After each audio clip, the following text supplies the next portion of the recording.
Back in 1947, the boss of a Swedish aircraft builder, Svenska Aeroplan Bolaget, was sat in his office pondering his company's future over a glass of Swedish vodka and some smorgasbord.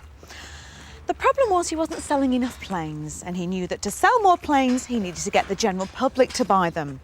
One problem there, planes are out of most people's reach. So he came up with a plan. He decided to dispense with the wings and instead get his aircraft engineers to design a totally new car. Svenska Aeroplan Bolaget became known as Saab, and the rest, as they say, is history. And a few years on in the history lesson, Saab are launching a new model, the 95. Will it keep up with their reputation for great turbos, a smooth, graceful ride and a high level of spec? So the cabin is certainly packed with high levels of innovation and a great standard of equipment, but of course it's on the road performance that actually counts, so let's give it a go. First problem is, where's the ignition? Is this some kind of Swedish intelligence test for the uninitiated? No, in keeping with Saab's traditions, the ignition is mounted here in the centre of the console next to the handbrake, which when you actually think about it is a far more logical place to find it anyway, particularly if, like me, you're left-handed. Saab's smooth ride quality has been enhanced if it were possible. You almost float along on even the roughest of road conditions. The 2.3 litre engine that we tested has plenty of pulling power, not just at acceleration, but also in the mid-range. And behind the wheel, well, the 9.5 feels solid and grips well.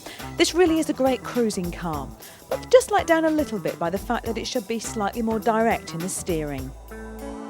Well, the 9.5 is the third addition to Saab's range, but it doesn't replace anything, does it? No, Ginny, we're going to carry on with the 9000 till the end of the decade, and the very successful 900 carries on. But this is an all-new premium car for us, in addition to the range. So you're attacking the 5 Series buyers and the Audi buyers.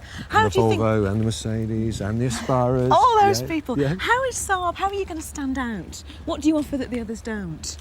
Well, I think Saab's always been known as really mixing very good performance, good fun driving with very safe driving. This is your second collaboration with General Motors, isn't it? So is this a pure Saab, or are there a few Americanisms in there, do we think? No, I think it's a very, very Saab product. The Swedish engineers are very, very independent. So they've decided what they want and they've gone for it. Absolutely, designed the platform to suit the car. Right. And as you say, there are still a lot of traditional Saab styling cues in there. What do we find that's pure Saab, do you think?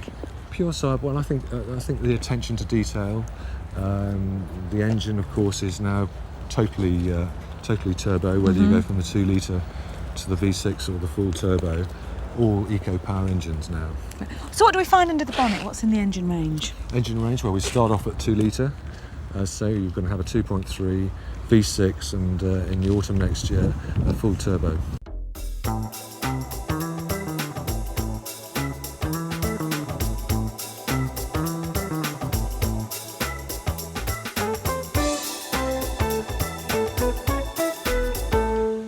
Once you get inside the cabin of the 9.5, there's an undeniable sense of luxury, a feeling that if you were to own this car, then you'd be doing pretty much all right for yourself.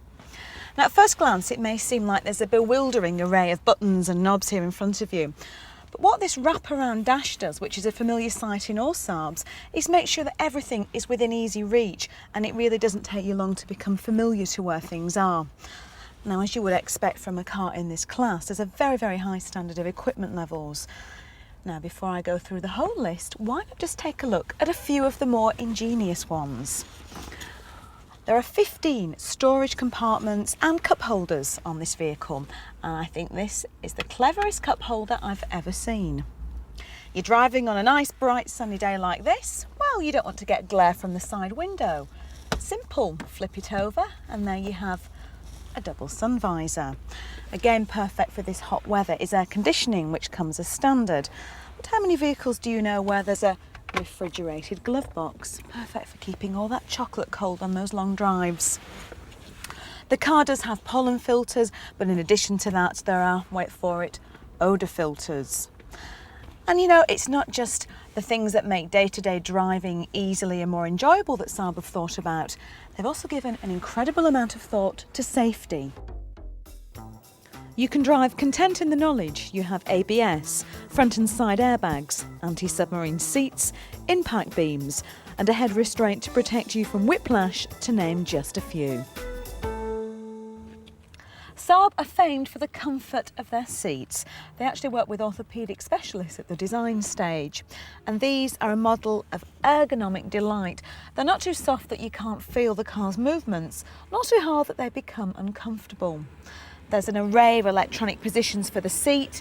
There's even seat ventilation and a steering wheel that adjusts for both height and for reach.